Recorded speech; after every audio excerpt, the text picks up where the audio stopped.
Hello friends, आज का हमारा टॉपिक है evidence based medicine EBM. EBM क्या है? The term EBM was first coined bye MC master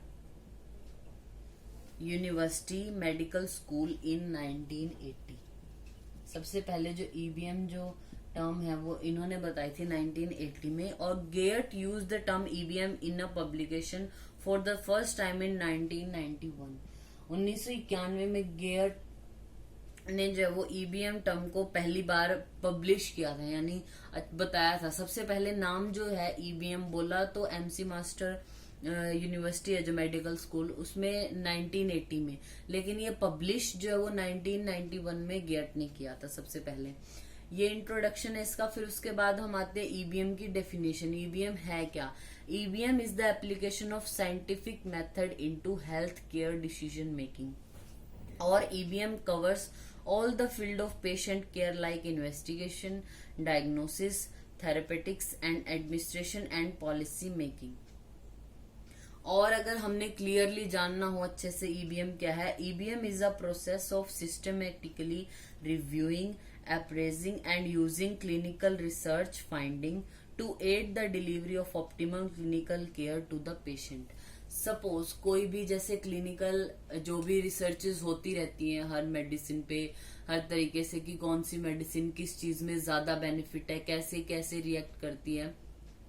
तो एविडेंस बेस्ड जो मेडिसिन है, जिसके एविडेंस है कि ये इस चीज में अच्छी है, तो जैसे कोई पुरानी मेडिसिन है वही डॉक्टर यूज किया जा रहा है पेशेंट में, तो क्या होता है अब जैसे कुछ एंटीबायोटिक्स हैं जिनका इफेक्ट होता ही नहीं पेशेंट में, या फिर वो दूसरे तरीके से इफेक्ट करती है पेशेंट को, तो क्या है उसके एविडेंसेस मिले हैं कि कईयों में उसके कुछ अलग विपरीत लक्षण आ जाते हैं, किसी में किस तरीके के लक्षण आते हैं, उसके एविडेंस मिले हैं। तो बोला गया कि हमने इस तरीके की एंटीबायोटिक्स अब यूज करनी है, तो वो क्या है? एविडेंस बेस्ड मेडिसिन है। एविडेंस है उनकी कुछ क्लिनिकल उन पे रिसर्च हुई है, उसके बाद डिसाइड हुआ कि ये मेडिसिन इसमें हमें देनी है और अब ये देनी है, हायर वाली देनी है। लेकिन कोई डॉक्टर दोबारा दूसरी मेडिसिन, पुरानी मेडिसिन यूज किए जा रहा है, तो उससे क्या है पेशेंट को हार्म भी हो सकता है। ठीक है, इसलिए एविडेंस बेस्ड मेडिसिन की क्या इंपॉर्टेंस है कि जो डॉक्टर है अपने आप को अपग्रेड करता रहे कि एविडेंस बेस्ड मेडिसिन कौन कौन सी हैं, किस तरीके से उसको किस पेशेंट में यूज करना है, ताकि पेशेंट की हेल्थ को वो प्रिजर्व कर सके, यानी उसको हेल्थी बनाए रखे पेशेंट को। ठीक है, ये है हमारी एविडेंस बेस्ड मेडिसिन। अब आती है इसकी नीड क्या है। नीड पढ़ने के बाद की एविडेंस बेस्ड मेडिसिन की नीड क्या है, तो आपको ये और क्लियर हो जाएगा। ठीक है, नीड क्या है? It is a moral, legal और ethical duty of every physician to take care of his patient in best possible way. ये हर फिजिशियन की इथिकल, लीगल या मॉरल ड्यूटी है कि वो अपने पेशेंट की हेल्थ का ध्यान रखे किसी भी पॉसिबल वे से। So it is also the right of every patient, ये हर पेशेंट का राइट भी है। Those physician who does not upgrade themselves with the recent evidence become outdated and adversely affect their patient। जो अपने आप को upgrade नहीं करते, जिनको नहीं पता कि अब नई एविडेंस बेस्ड मेडिसिन कौन कौन सी है, कैसे हमें पेशेंट में यूज करनी है, तो वो अपने पेशेंट को अफेक्ट करते हैं, एडवर्सली अफेक्ट होता है पेशेंट उनसे। Nowadays we are more accountable to the patient than ever before due to Consumer Protection Act। They can even drag us to the court for not giving them best evidence based medicine। अगर आप उनको best evidence based medicine नहीं देते तो वो एक doctor को court तक भी ले जा सकते हैं। ठीक है, क्योंकि वो उनका हक है इस चीज का। ठीक है, इंटरनेट, टेलीविजन, मैगजीन्स, न्यूज़पेपर, इन सब में पेशेंट देखता है, उसको इन्फॉर्मेशन है रिसेंट जो भी किस जनरे की क्या मेडिसिन आ रही हैं, क्या ट्रायल्स हो रहे हैं, आजकल हर पेशेंट को पता होता है। जैसे कई पेशेंट तो आके यही बोलते हैं कि मुझे तो जी ये मेडिसिन चाहिए, यानी वो डॉक्टर को देखना होता है कि किस तरीके की क्या मेडिसिन देंगे। लेकिन आजकल पेशेंट इतने जो वो अपने केयर अवेयर हो चुके हैं कि उनको पता है उनको किस तरीके से क्या चाहिए, तो हमें भी उस तरीके से अपग्रेड होना चाहिए। तो ये नीड है एविडेंस बेस्ड मेडिसिन की। Then we come to principle. Basic principle of EBM is that one should treat only where there is evidence of benefit, not treat where there is no evidence of benefit और even harm. यानी हमें वहीं पे treatment करना है जहां पे हमें लगता है कि बेनिफिट है। ठीक है, इसका प्रिंसिपल क्या है कि हमें वहीं पे पेशेंट को ट्रीट करना है या फिर उसको इस तरीके की मेडिसिन देनी है जहां पे हमें लग रहा है कि उसको बेनिफिट हो सकता है।